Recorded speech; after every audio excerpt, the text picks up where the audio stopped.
Hello YouTube and welcome to another moto vlog. We're coming at you live. Well, not live, coming at you recording after the fact. That's right, like we usually are. We're gonna do a quick review here of the WR250x with, well, dirt tires on it. These things are like Dunlop, it's like 606, Dunlop 606 fronts, and then Dunlop 600 rears, something like that. Very, very aggressive, dirt-oriented tires.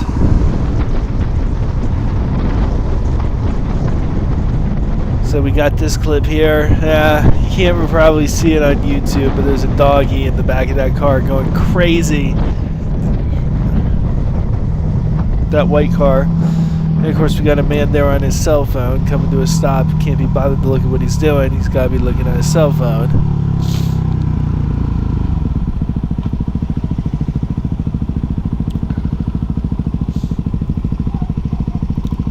There he is, yeah, you can see him now, I think.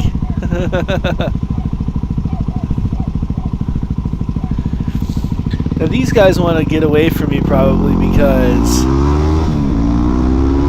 you know, the dog's barking at me and everything, so they want to put some distance on me. But look at this, look how badly they peel out in front of me. That's the one thing this bike does not have, is high levels of acceleration. It's just not a thing.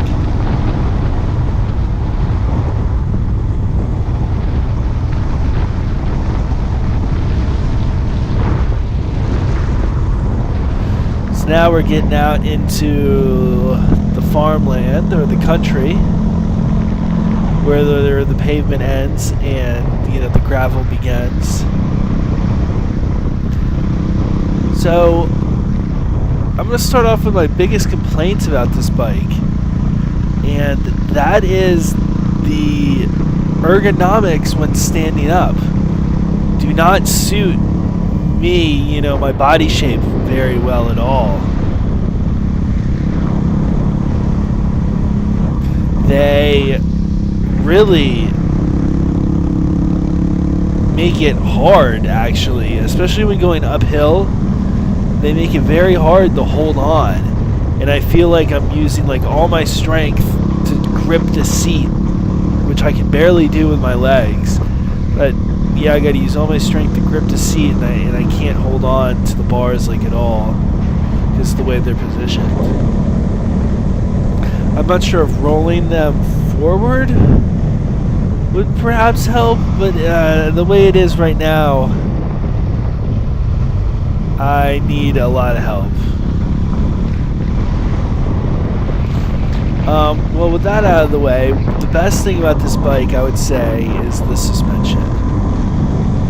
It just absorbs the bumps and irregularities on these roads. Just absolutely fantastic. It makes the riding so easy. Look at all that gravel. It makes the riding so easy off-road or off the tarmac. So here we are on a little more technical road. The wide bars, again, it makes it kind of tough to steer because of the way the bars are positioned. That just doesn't work for my height. Yeah, I ran into a bunch of oncoming traffic today. You always gotta be wary of that. You always gotta be wary of that.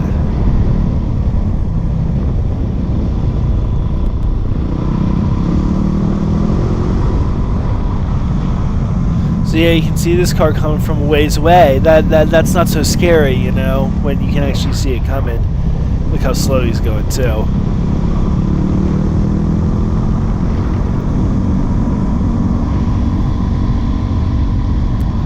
I love this road though. It feels like you're riding through the jungle, you know what I mean? It's just so tight, you're like way up in the forest. Now that's the one I'm talking about. Like, that guy came out of absolutely nowhere. And if you're going really fast, ooh, you got no time at all to react. Not good, not good. So now we're coming up on my third dirt road.